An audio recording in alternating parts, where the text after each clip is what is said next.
Sarah Martinez had grease under her fingernails and oil stains on her work clothes, but she didn't care. At 23, she spent every spare moment in her father's old garage, tinkering with engines and dreaming of something bigger. The garage sat at the edge of town, filled with rusted car parts, broken-down motorcycles, and the smell of motor oil that had soaked into the concrete floors over decades. Her father had been a mechanic before his heart attack 3 years earlier. Now Sarah ran the small repair shop alone, fixing lawnmowers and old pickup trucks for neighbors who paid when they could. But her real passion lay hidden under a tarp in the back corner of the garage. There, she was building something that would change everything. The project had started as a joke among her friends. Sarah had announced one evening at the local diner that she was going to build a race car engine that would outperform anything Detroit had ever produced. The announcement was met with laughter from the group of men who gathered there every Friday night. These were guys who worked at the big automotive plants, who had engineering degrees and decades of experience with high-performance engines. "Sarah, honey," said Tom Peterson, a supervisor at the Ford plant. "You fix lawnmowers. Building a racing engine isn't like changing spark plugs." The others nodded in agreement, their smiles patronizing but not entirely unkind. They liked Sarah, but they saw her as the girl who inherited her daddy's garage, not as a serious engineer or innovator. Sarah had smiled back that night, but inside something hardened. She had grown up around engines. While other girls her age were playing with dolls, she was learning to identify engine problems by sound alone. Her father had taught her that an engine was like a heartbeat. You could tell everything about its health just by listening carefully. The doubts from that night at the diner only fueled her determination. She began spending 18-hour days in the garage, researching engine designs, studying airflow dynamics, and experimenting with fuel injection systems. Her small savings account, meant for replacing the garage's aging equipment, went instead toward purchasing aluminum blocks, precision-machined pistons, and specialized tools. Months passed, and the men at the diner would sometimes ask about her little project with amused grins. Sarah would just shrug and change the subject, but each dismissive comment added another layer to her resolve. She wasn't just building an engine anymore. She was proving something to herself and to everyone who had ever underestimated her. The engine began to take shape slowly. Sarah made mistakes, had to start over on several components, and faced countless frustrating nights when nothing seemed to work right. Her hands were permanently stained with metal polish and cutting oil. She lost weight from forgetting to eat, too absorbed in solving the next technical challenge. Her breakthrough came on a cold Tuesday morning in November. She was working on the valve timing, trying to optimize the engine's breathing, when she realized that conventional wisdom about cam profiles might be wrong for her specific design. Instead of following established patterns, she began calculating her own cam specifications based on the unique airflow characteristics she was trying to achieve. The work was painstaking and required mathematical precision she had never attempted before. Sarah taught herself advanced calculus through online courses and engineering textbooks she ordered from the city. She filled notebook after notebook with calculations, cross-referencing her work with physics principles and fluid dynamics theories. By Christmas, she had completed the cylinder heads with her custom valve configuration. The pistons were fitted with rings she had hand-selected and gapped to tolerances measured in thousandths of an inch. The crankshaft was balanced to a precision that would make professional racing teams envious. But Sarah knew that building the engine was only half the battle. The real test would come when she fired it up for the first time. All her calculations and careful craftsmanship would mean nothing if the engine didn't perform. Worse, if it failed dramatically, she would become the laughingstock of the entire community. As winter turned to spring, Sarah made final adjustments and prepared for the moment of truth. She had told no one about how close she was to completion. The men at the diner had stopped asking about her project months ago, assuming she had given up like they expected. Even her closest friends thought she was just keeping busy in the garage to deal with the loneliness of running the business alone. The engine sat completed on her workbench, looking almost too clean and precise for the cluttered garage around it. Every bolt was torqued to specification, every connection verified multiple times. Sarah had even painted it a deep blue color that gleamed under the fluorescent lights. She had no idea that within weeks, this engine would not only prove her critics wrong, but would also attract attention from places she had never dreamed of reaching. The girl who fixed lawnmowers was about to show the automotive world something they had never seen before. The morning Sarah decided to test her engine, she arrived at the garage before sunrise. She had barely slept the night before, running through every possible scenario in her mind. What if the engine seized up immediately? What if her calculations were completely wrong? What if the men at the diner had been right all along? She had borrowed a dynamometer from a friend who worked at the technical college 2 towns over. The machine would measure exactly how much horsepower and torque her engine produced. Sarah knew that without precise numbers, no one would believe her claims about the engine's performance. Setting up the dyno took most of the morning. Sarah carefully mounted her engine to the test stand, connected the fuel lines, cooling system, and exhaust pipes. Every connection had to be perfect because any leak or failure during the test would invalidate the results. By noon, everything was ready. Sarah double-checked her fuel mixture, verified that the oil pressure was correct, and made sure the cooling system was circulating properly. Her hands shook slightly as she reached for the starter button. This moment represented 2 years of work, all her savings, and her reputation in the community. The engine cranked over once, twice, then roared to life with a sound unlike anything she had ever heard. It wasn't the rough rumble of a typical high-performance engine. Instead, it produced a smooth, almost musical note that spoke of precision engineering and perfect internal balance. Sarah let the engine warm up slowly, monitoring oil pressure and temperature gauges while making mental notes about how smoothly it ran. Even at idle, she could tell something special was happening. The engine barely vibrated on its mounts, and the exhaust note was clean and even. When the engine reached operating temperature, Sarah began the power runs. She gradually increased the throttle, watching the dynamometer readings climb higher than she had dared to hope. At 4,000 RPM, the engine was producing more torque than engines twice its size. At 6,000 RPM, the horsepower numbers were entering, territory reserved for exotic racing engines that cost 10 times what she had spent. But the real surprise came at higher RPMs. Most engines begin to lose power as they approach their maximum safe operating speed. Sarah's engine did the opposite. It continued building power smoothly all the way to 8,500 RPM, producing peak horsepower numbers that made her check the dynamometer calibration twice. The final reading left Sarah staring at the display in disbelief. Her engine was producing 487 horsepower and 392 foot-pounds of torque. These were numbers that professional racing teams spent millions of dollars trying to achieve. She had done it in her father's garage with hand tools and determination. Sarah ran the test 3 more times to make sure the results were consistent. Each run produced nearly identical numbers, proving that her engine wasn't just powerful, but also reliable and repeatable. The sound it made under full power was intoxicating, a high-pitched wail that spoke of precision and unlimited potential. Word of the successful test spread quickly through the small community. Sarah's friend from the technical college couldn't keep the news to himself. By evening, people were calling the garage asking if the rumors were true. Had Sarah Martinez really built an engine that powerful in her little repair shop? The men from the diner showed up the next morning, their earlier skepticism replaced by curiosity. Tom Peterson, who had been the most vocal doubter, stood quietly while Sarah explained the technical innovations she had incorporated into the design. Her custom valve timing, unique piston design, and carefully calculated compression ratio had combined to create something remarkable. "I owe you an apology," Tom said after Sarah finished her explanation. "I should have known better than to underestimate someone who grew up around engines like you did." The others nodded in agreement, their respect for Sarah's achievement genuine and hard-earned.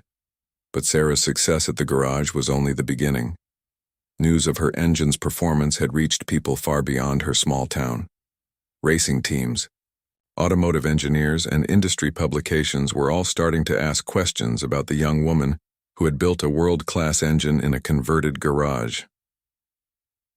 Within a week, Sarah received her first phone call from a professional racing team. They had heard about her dyno results and wanted to know if she would be interested in building engines for their race cars. The offer was flattering, but Sarah had bigger dreams. She had proven that her engine could produce impressive numbers on the dynamometer. Now she wanted to prove it could win races against the best engines in the world. Sarah began making plans to install her creation in a race car and take it to the track where it would face its ultimate test. The garage that had once echoed with the sounds of lawnmower repairs now hummed with activity as Sarah prepared for the next phase of her journey. She was no longer the girl who inherited her father's repair shop. She was an engine builder whose innovation was about to challenge everything the racing world thought it knew about power and performance.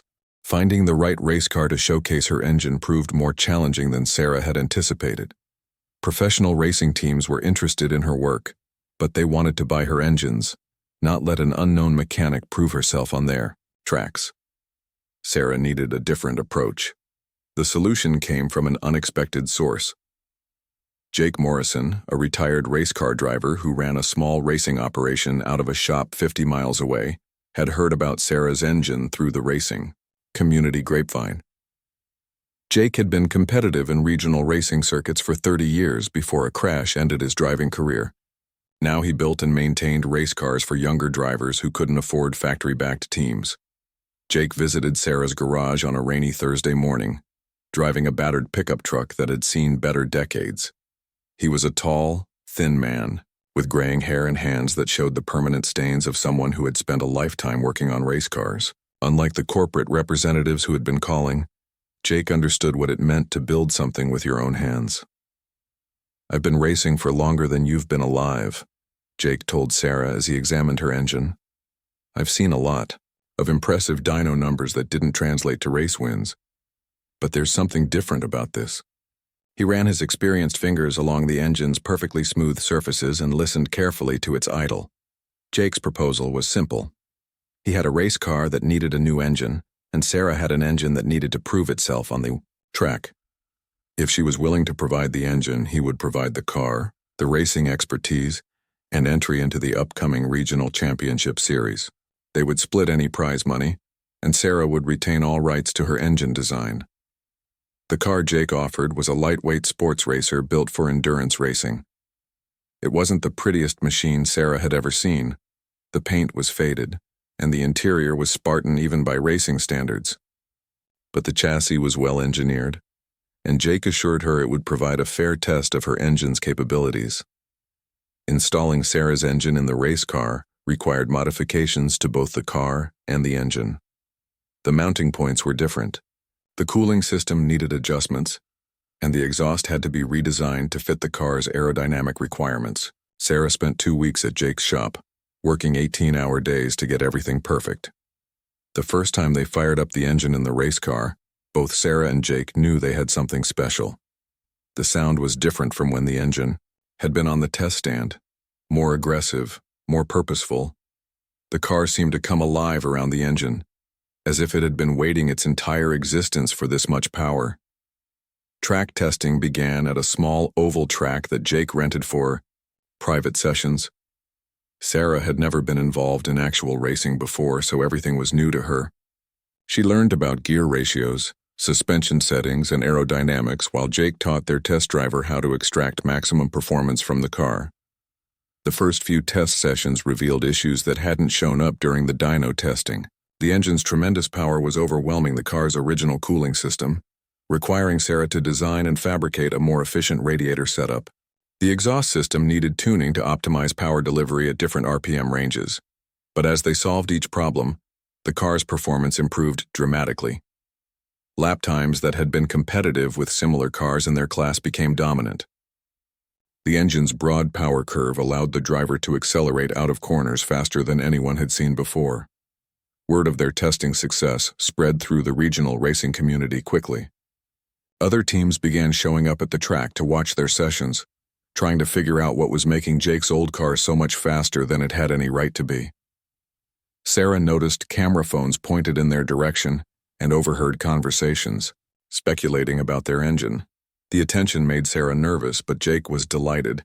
"In racing, you want people talking about you," he explained. Mystery and speculation are powerful weapons. Let them wonder what we've got until race day. Their first race was scheduled for a weekend in early summer, at a road course 3 hours away. The event would feature 42 cars in their class, including several factory-backed teams with unlimited budgets and professional drivers. Sarah and Jake would be competing against some of the best regional talent in the country. As race day approached, Sarah found herself dealing with emotions she hadn't expected. The engine that had started as a way to prove herself to the men at the local diner was now about to be tested against professional competition. Success would validate everything she had worked for. Failure would be public and impossible to hide. Jake sensed her nervousness during their final preparation sessions. "I've seen a lot of fast engines over the years," he told her while they made final adjustments to the fuel system. "Most of them were built by teams of engineers with million-dollar budgets. You built this one by yourself in a garage with hand tools. That tells me everything I need to know about how this is going to go." The night before the race, Sarah lay awake thinking about the journey that had brought her to this point. 2 years earlier, she had been just another small-town mechanic fixing lawnmowers and changing oil. Now she was about to compete against professional racing teams with an engine that could change how people thought about performance and innovation. Race day arrived with perfect weather, and a crowd larger than Sarah had expected.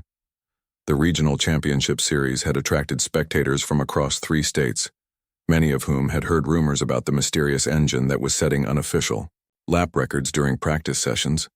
Sarah arrived at the track before dawn, unable to sleep and eager to begin final preparations. She found Jake already there, methodically checking every system on the race car. Their driver, Marcus Chen, was a 24-year-old engineering student who raced part-time to pay for college. He had adapted quickly to the car's unique power, characteristics, and was confident about their chances. The morning practice session went perfectly.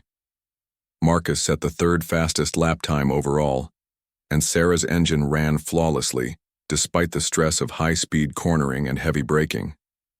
Other teams began paying serious attention to their operation, with crew chiefs walking by their pit area more frequently than seemed coincidental. "They're trying to figure out what we've got," Jake observed, as another group of competitors lingered near their car during a break between sessions. "Some of them are getting worried." Sarah tried to stay focused on the technical aspects of race preparation, but she couldn't ignore the attention their car was receiving. Racing magazines were sending photographers to document their operation, and several automotive websites had picked up the story of the small-town mechanic who had built a revolutionary engine. The qualifying session would determine starting positions for the race. Each car got 3 laps to set their fastest time, with the quickest cars starting at the front of the field. Sarah knew that a good qualifying position would be crucial, as passing on the narrow road course could be difficult. Marcus waited until the track conditions were optimal before making his qualifying attempt. Sarah monitored the engine's vital signs from the pit lane, watching oil pressure and temperature readings while listening to the distinctive sound her creation made under full acceleration. The first lap was fast, but not exceptional.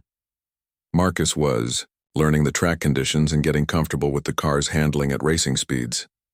The second lap was significantly quicker, and Sarah could hear in the engine note that Marcus was pushing harder through the corners.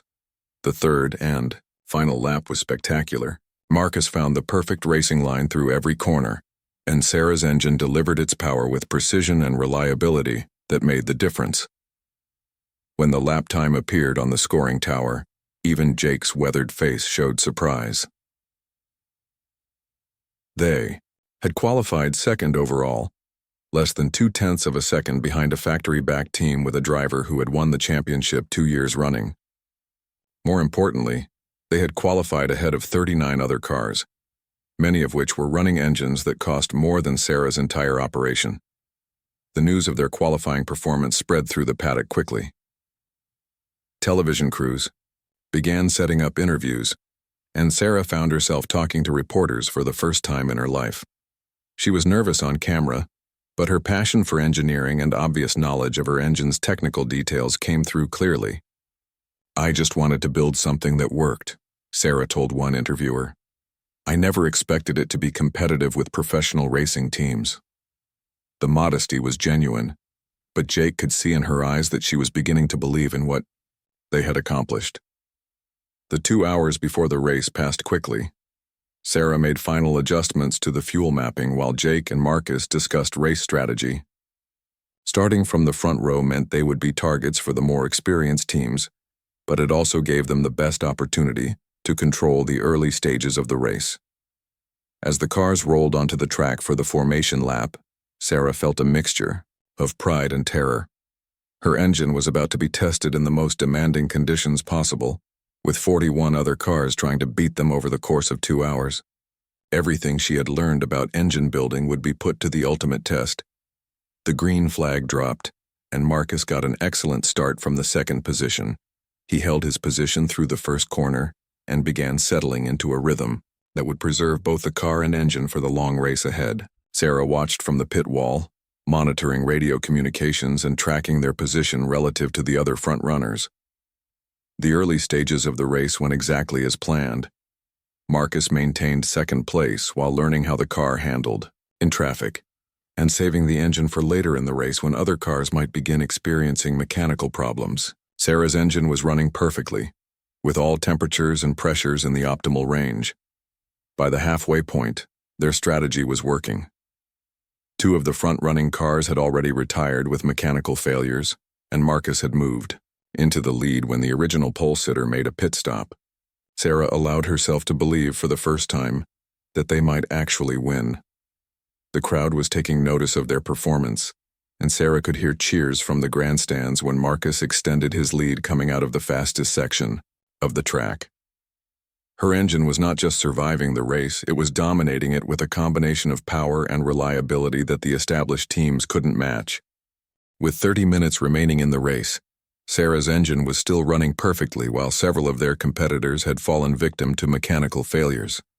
Marcus had built a commanding lead, but Sarah knew that in racing, anything could happen in the final stages of a long event. The first sign of trouble came during a routine pit stop for fuel. As Marcus accelerated out of the pit lane, Sarah noticed a slight change in the engine's sound through the radio transmission. It was subtle, the kind of thing only someone who had built the engine by hand would detect. But it was definitely there. Jake noticed her concern immediately. "What is it?" he asked, moving closer to the radio so he could listen to the engine note himself. "The timing might be slightly off," Sarah replied, her trained ear picking up a barely perceptible roughness in the engine's normally smooth operation. "It's not serious yet, but it could become a problem if it gets worse." They decided to monitor the situation closely rather than call Marcus in for an unscheduled pit stop that would cost them the lead. Sarah listened intently to every radio transmission, tracking the subtle changes in engine performance while Jake watched their competitors to see if any of them were mounting challenges for the lead. With 15 minutes remaining, their closest competitor was still more than 20 seconds behind, but the engine problem was getting worse. Sarah could hear it clearly now. A slight miss under acceleration that suggested one cylinder wasn't firing at optimal timing. In a normal engine, this might not matter much, but in a finely tuned racing engine, even small problems could cascade quickly into major failures. Marcus reported the issue over the radio, confirming what Sarah had already diagnosed. "The car feels a little down on power," he said, his voice calm despite the potential crisis. "It's not terrible, but it's definitely not right." Sarah had to make a decision that would determine the outcome of everything she had worked for. They could try to nurse the engine to the finish and hope the problem didn't get worse, or they could risk a pit stop to fix the issue and probably lose the lead in the process. "Bring it in," Sarah told Jake, who relayed the instruction to Marcus. "I'd rather finish second with a running engine than break down while leading." The pit stop took 43 seconds. Longer than usual because Sarah had to make timing adjustments while the engine was running. Her hands worked quickly and confidently, making the precise changes needed to restore the engine's perfect operation. She had practiced this exact procedure dozens of times in her garage, never imagining she would need to perform it under race conditions with thousands of people watching. Marcus rejoined the race in third place, having lost 2 positions during the pit stop, but Sarah's repair had worked perfectly. The engine was back to its smooth, powerful operation, and Marcus immediately began closing the gap to the leaders. With 8 minutes remaining, Marcus passed the second-place car on the inside of a fast sweeping turn, using the superior acceleration Sarah's engine provided to complete the pass cleanly. The crowd noise was audible even over the engine sounds, and Sarah felt her heart racing as she realized they still had a chance to win. The leader was now only 12 seconds ahead, but time was running out. Marcus was gaining about 1 second per lap, which would be enough if the race distance held exactly as scheduled. Sarah found herself calculating lap times and race distance with the precision she usually reserved for engine specifications. With 3 minutes remaining, Marcus was only 6 seconds behind the leader. Sarah's engine was performing flawlessly now, delivering maximum power every time Marcus pressed the accelerator. The repairs she had made during the pit stop had actually improved the engine's performance beyond where it had been at the start of the race. The final 2 minutes felt like hours to Sarah. She watched the timing monitors obsessively, tracking Marcus's progress as he closed the gap to the leader. With 1 minute remaining, he was only 2 seconds behind and closing fast on the main straightaway. Marcus made his move coming out of the final corner complex, using the slipstream from the leading car to pull alongside as they approached the start-to-finish line. Sarah's engine delivered exactly the power needed, pulling Marcus ahead by less than a car length as they took the white flag for the final lap. The last lap was a battle of engineering as much as driving skill. Both cars were pushed to their absolute limits, with Sarah's engine responding perfectly to every demand Marcus made. The leader tried everything to regain the position, but Sarah's superior power and torque delivery made the difference in every acceleration zone. As they crossed the finish line, Marcus was ahead by 0.847 seconds after 2 hours of intense competition. Sarah had not only proven her engine could compete with professional racing operations, she had beaten them convincingly with an engine built in a small-town garage, using hand tools and determination. The victory celebration was everything Sarah had dreamed of and more. Marcus drove the car slowly around the track, while Sarah and Jake stood on the pit wall, waving to a crowd that was cheering for the underdog team that had just pulled off one of the biggest upsets in regional racing history. As Sarah stood on the podium holding her trophy, she thought about the journey that had brought her there. The men at the diner who had laughed at her dreams were probably watching the race coverage on television, finally understanding what she had been working toward in her father's old garage. The weeks following Sarah's racing victory brought changes she never could have anticipated. The small garage that had once struggled to stay busy with lawnmower repairs was now receiving inquiries from racing teams across the country. Automotive magazines wanted to feature her story. Engineering companies offered lucrative contracts, and major manufacturers expressed interest in licensing her innovative engine design. Sarah found herself overwhelmed by the sudden attention. Phone calls came at all hours from journalists, racing team owners, and corporate executives who had heard about her revolutionary engine. The local newspaper ran a front-page story with the headline, "Local Mechanic Beats the Pros," and suddenly everyone in town knew about her achievement. The men from the diner, led by Tom Peterson, organized a celebration dinner at the town's nicest restaurant.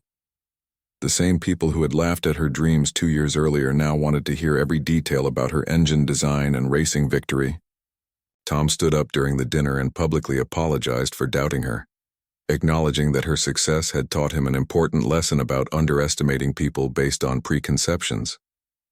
Sarah showed us that innovation and determination matter more than fancy degrees or big budgets, Tom said to the gathering. She proved that great ideas can come from anywhere, even a small garage on the edge of town. But success brought difficult decisions. A major automotive manufacturer offered Sarah a 7-figure contract to develop engines for their performance division.